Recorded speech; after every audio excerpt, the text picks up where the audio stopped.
최근 상영된 영화 중에 디즈니사에서 제작하고 상영한 소울이라고 하는 영화가 있습니다.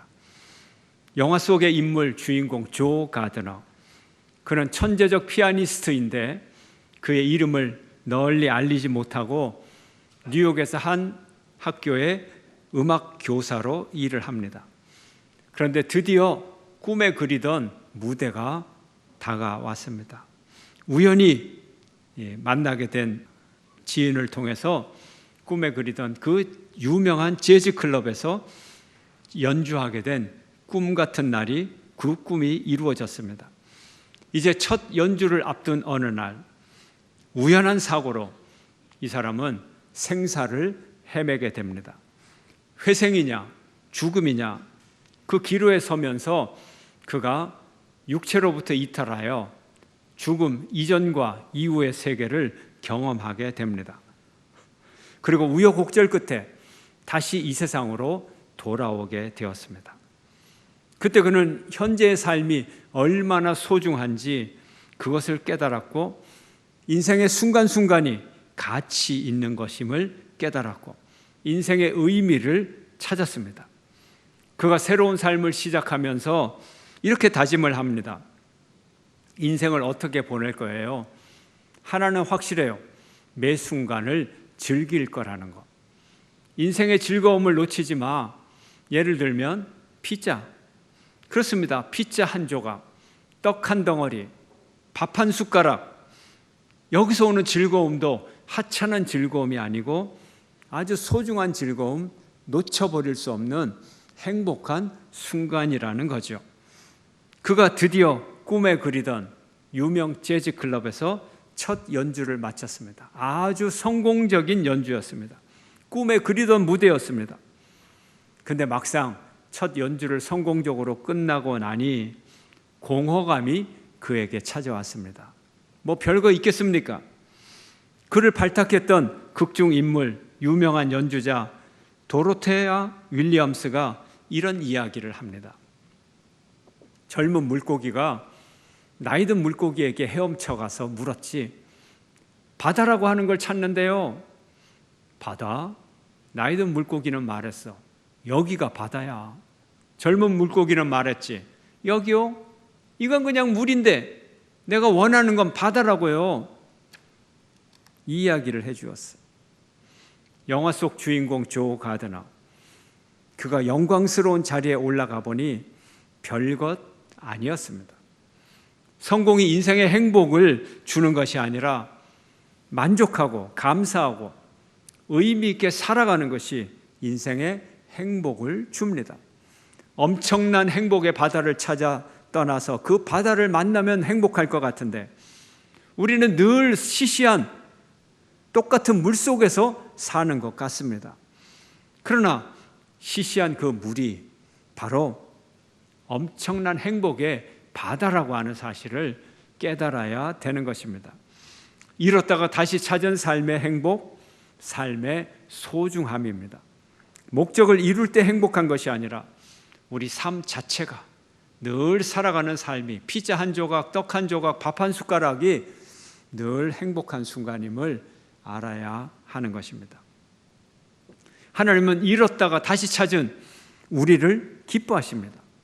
우리가 대단한 존재가 되어서, 우리가 잘나서 우리를 기뻐하는 것이 아니라 하나님이 우리를 되찾으셔서 그냥 다시 만나셔서, 그래서 그냥 그것을 마냥 기뻐하십니다. 예수님은 오늘의 비유를 제자들과 바리새인들과 서기관들 앞에서 이 비유를 말씀하셨습니다. 한 아버지에게 두 아들이 있는데 둘째 아들이 아버지에게 유산을 달라고 합니다. 아버지는 아들의 요청을 듣고 유산을 다 물려주었습니다.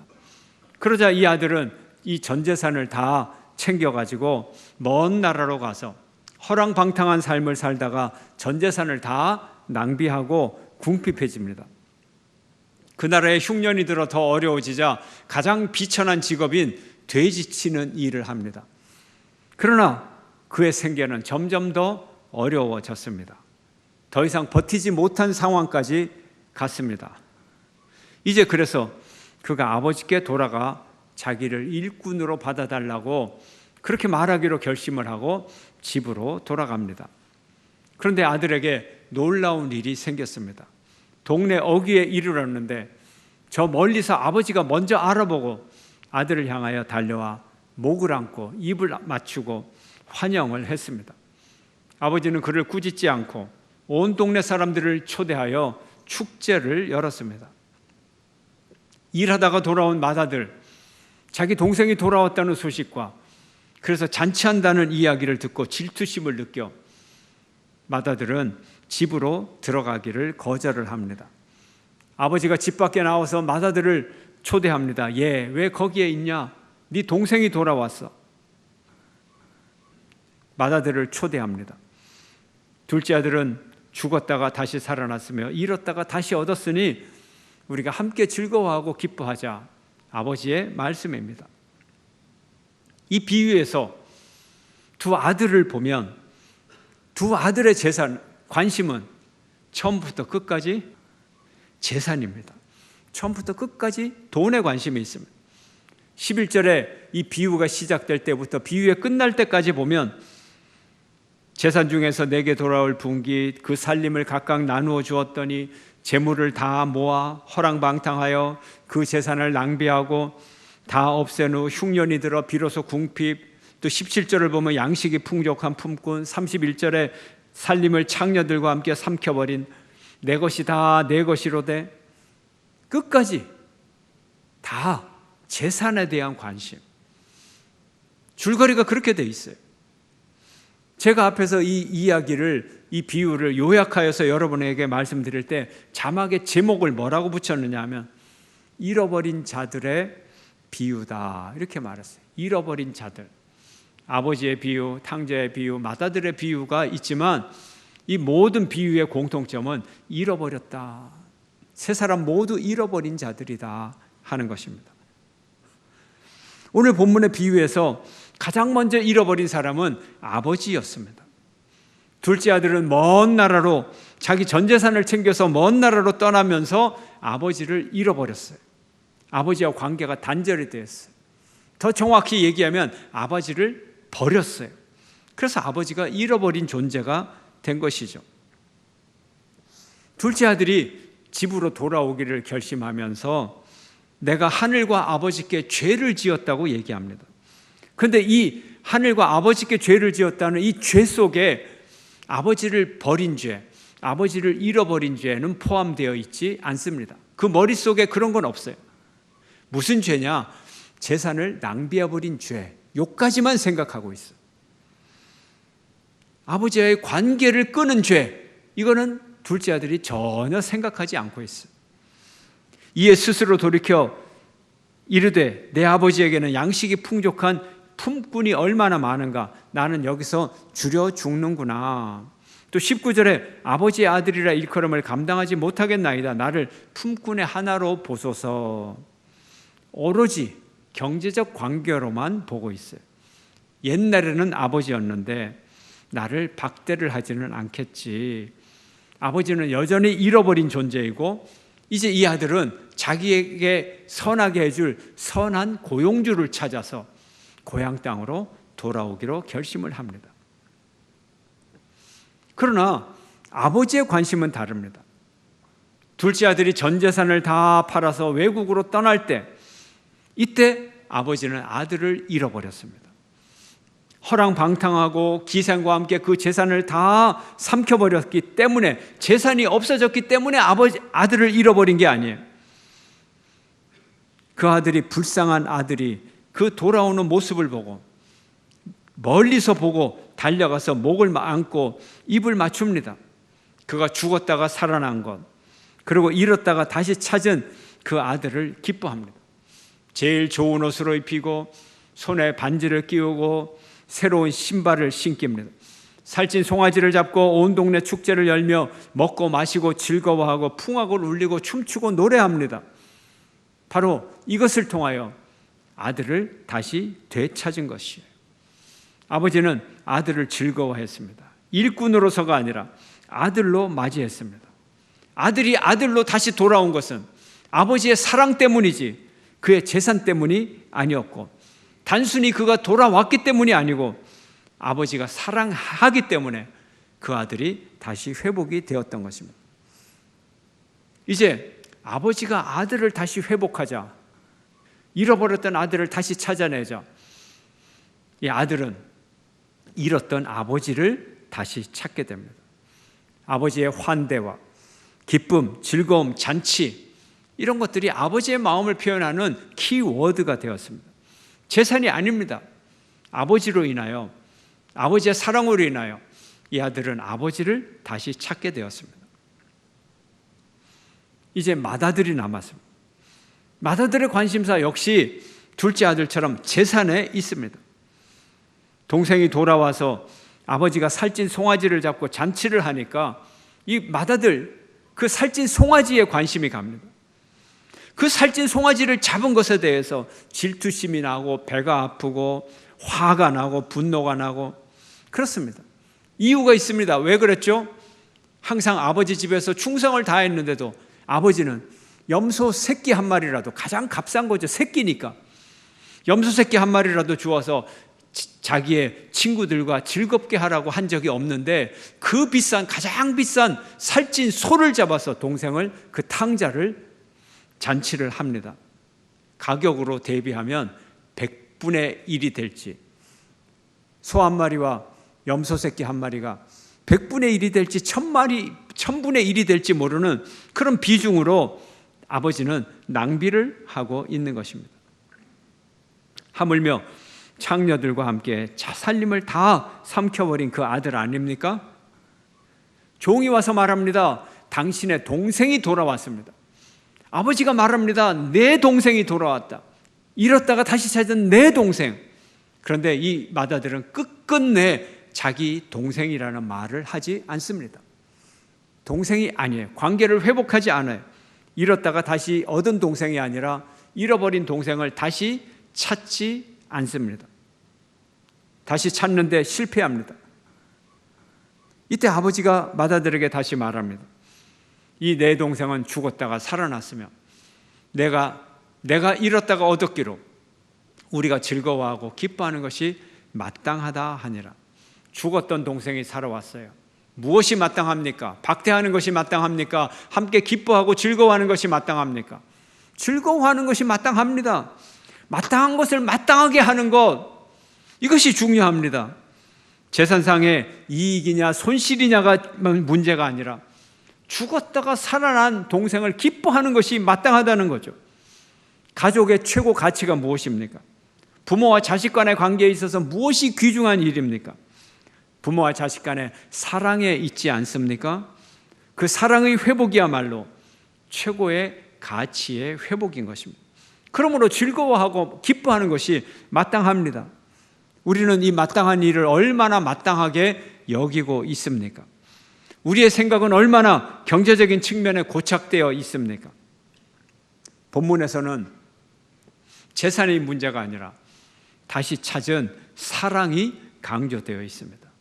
둘째 아들이 생각하는 아버지, 돈 기준이에요. 맏아들하고 똑같아요. 돈에 집착해서 생각하는 아버지의 모습이 떠오릅니다. 재산을 탕진한 아들을 야단치고 너는 내 아들 아니야 꾸짖고 아들 취급도 안 하고, 그리고 겨우 품꾼의 하나를 혹시 써줄지도 모르는 그 정도의 아버지. 집으로 돌아가도 아버지는 나를 안아주지 않을 거야. 물론 오해죠. 경제관계로 맺어진 관계, 고용주와 노동자의 관계로 새로 시작하는 관계, 과연 그럴까요? 과연 그럴까요? 돈을 중심으로 보면 모든 관계가 다 파괴되고 아버지를 심판주로 보고 아버지와의 관계가 이렇게 비참해지는 것입니다. 하나님을 아버지로 보고 우리가 하나님을 심판주로만 볼 것이 아니라 하나님을 아버지로 보고 하나님과의 나의 관계를 사랑의 관계로 보고, 그러면 우리가 얼마나 하나님과 아름다운 관계를 맺을 수 있나요? 하나님과 얼마나 윤택한 관계를 맺을 수 있나요? 우리의 삶이 얼마나 행복하고 얼마나 즐거울까요? 어떤 사람은 천국 가는데 목적을 두고, 천국 가는데 목적을, 구원 받는데 목적을 두고 겨우 살아나는 데 목적을 두고 그렇게 살아가는 삶이 있어요. 그게 목적이 아니에요. 우리가 하나님과 어떤 관계로 맺을 거냐. 사랑의 아버지와 사랑의 아들의 관계, 부모와 자식 간의 관계. 이것을 우리가 회복해야 되는 것입니다. 돈이라는 기준이 모든 것을 파괴해버리는 거예요. 모든 것을 고정시켜버리고 모든 것을 무미건조하고 모든 것을 잔혹하게 만들어버리는 거예요. 여기에 문제가 생기는 거예요. 더 중요한 것을 보지 못하게 만드는 거예요. 1995년 3월에 일본 사회를 뒤흔드는 그런 끔찍한 사건이 일어났습니다. 옴진리교라고 하는 사이비 종교단체에서 도쿄 지하철에 아주 극악한 살인가스를 테러를 벌였습니다. 12명이 사망하고 5,510명이 중경상을 입었습니다. 그 당시 40대 중반의 나이였던 무라카미 하루키 소설가가 이 사건을 보고 충격을 받았어요. 일본 사회에서 이렇게 끔찍한 사건이 어떻게 일어날 수가 있는가, 사건을 취재하기 시작을 했습니다. 무라카미 하루키가 이제 범인들과 만나고 이제 그들을 이제 추적을 했더니 이 범인들이 다 뛰어난 사람들이더라는 거예요. 연구원, 그리고 엘리트 과학도들이었다는 거예요. 이런 사람들이 많더라는 거예요. 하루키가 62명의 옴진리교 교도들과 심층 인터뷰를 하면서 연구를 해봤는데 그 결과를 보니까 이 사람들의 공통점은 한결같이 소설을 단 한 권도 읽지 않은 사람이 많더라는 거예요. 소설을 읽은 적이 없더라는 거예요. 다른 창작물과 접할 기회가 없더라는 거예요. 오로지 과학, 오로지 수학, 물리학, 오로지 그런 것만 했더라는 거예요. 그래서 하루키가 결론을 내리기를 픽션, 소설, 픽션을 읽어본 경험의 부재가 엘리트 과학도들을 광신자로 만들었다. 이런 결론을 내렸어요. 왜 뛰어난 과학도들이, 그렇게 똑똑한 사람들이 사이비 종교에 심취돼서 범죄까지 하게 되었는가? 그들은 논리적인 글만 읽고 소설을 읽지 않았기 때문이라는 파격적인 결론이죠. 소설가의 결론이니까 그렇겠죠. 예. 그러나 그렇게 단순히 말할 수 없는 깊은 진리가 이 속에 있습니다. 이 과학도들이 평상시에 팩트만 읽었다는 거예요. 팩트. 맞느냐 틀리느냐, 사실이냐 사실이 아니냐. 그리고 논리라는 하나의 목소리를 따라서 수십 년을 살아왔어요. 근데 우리 인생이 그렇지 않잖아요. 이럴 수도 있고 저럴 수도 있는 이 복합한 메시지를 읽어내는 방법을 전혀 배우지 않았다는 거예요. 예수님과 함께 대화하는 오늘 이 본문의 청취자, 서기관들과 바리새인들, 팩트와 논리만을 생각했어요. 예수님이 안식일에 병 고친 것, 팩트예요. 팩트. 부인할 수 없어요. 예수님이 안식일에 병 고쳤어요. 그리고 안식일에 일을 했으니 이건 율법 위반이다. 논리. 이 팩트와 이 논리는 틀리지 않아요. 확실히 맞는 거예요. 근데 이들은 이 한 가지 팩트와 한 가지 진리에 집착을 했어요. 예수님이 내가 안식일의 주인이야, 그 말을 이해하지 못했어요.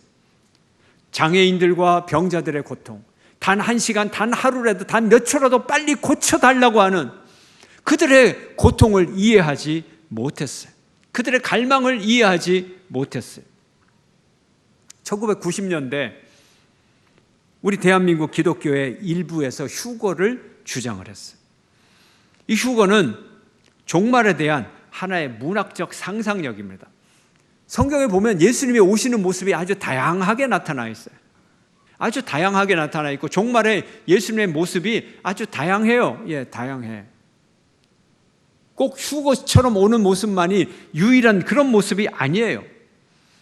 종말에 대한 하나의 문학적 상상력이죠. 그런데 픽션이죠, 이것은. 픽션이란 다양한 의미를 담고 있는 거예요. 그런데 픽션이 뭔지 전혀 모르는 사람들이 픽션을 읽으면서 이걸 팩트로 해석을 하고 팩트로 받아들이는 거예요. 그래서 휴거라는 소설에서 그대로 종말이 일어날 것이다. 자동차를 타고 가던 사람은 자동차가 하늘 버리고 하늘로 뿅뿅 슝슝 하늘로 다 올라갈 거고, 예수님이 하늘에 구름 타고 딱 와가지고 모든 사람들을 구원할 거다. 그거를 팩트로 믿는 거예요. 그런 어리석은 일이 벌어졌던 것입니다. 우리는 팩트가 팩트인 줄 알아야 돼요. 픽션이 픽션인 줄 알아야 돼요. 이게 건강한 사람입니다.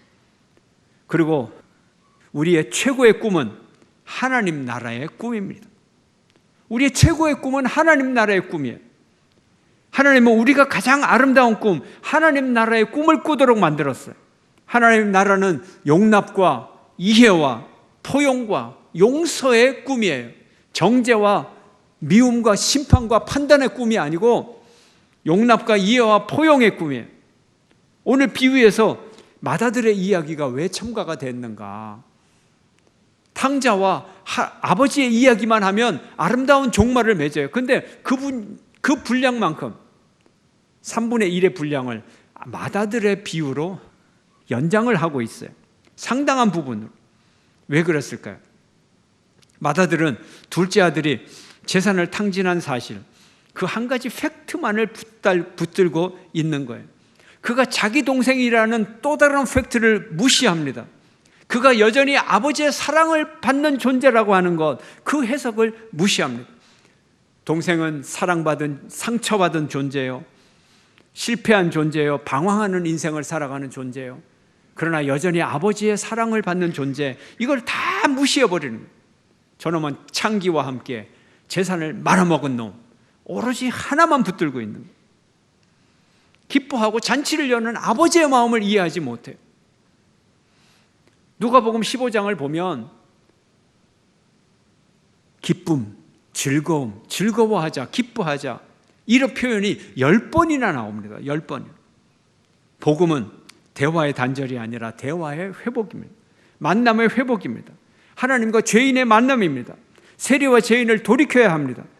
하나님이 죄인을 환영하는 겁니다. 기뻐하는 거고 즐거워하고 잔치하는 것, 이것이 복음입니다. 우리는 이 기쁨과 즐거움을 되찾아야 됩니다. 천국의 꿈은 사람들을 서로 이해하게 하고 서로의 생존을 지키고 삶의 즐거움과 삶의 아름다움을 주고받고 나누고 서로 사랑하게 만드는 것입니다. 천국의 꿈이 우리를 하나님의 심판을 넘어가게 하고 하늘나라 잔치에 우리를 초대하고 있는 것입니다. 함께 읽어볼까요? 다음 성경 시작. 내가 너에게 이르노니 이와 같이 죄인 한 사람이 회개하면 하늘에서는 회개할 것 없는 의인 99으로 말미암아 기뻐하는 것보다 더하리라. 아멘. 하나님이 우리에게 주신 꿈이에요. 이런 즐거움과 이런 환영이 우리에게 있어요. 이 회개하는 죄인 한 사람이 누굽니까? 저와 여러분 한 명 한 명이 바로 회개하는 죄인 한 사람입니다. 우리가 회개할 때 하늘의 기쁨이 이렇게 넘칩니다.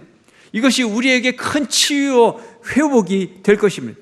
스스로 하나님을 버리고 고아처럼 살아가는 그런 존재가 아니라 이제 하나님을 찾아서 그 아버지를 찾아서 당신의 사랑과 당신의 회복과 은혜를 찾아서 돌아가고 하나님께 다시 품에 안겨야 되는 것입니다. 하늘나라의 축제의 꿈을 꾸는 여러분 되시기를 축원합니다. 천국의 잔치에서 모든 사람들과 함께 기뻐하고 즐거워하고 덩실덩실 기뻐하는 저와 여러분 모두가 되시기를 주의 이름으로 축원합니다.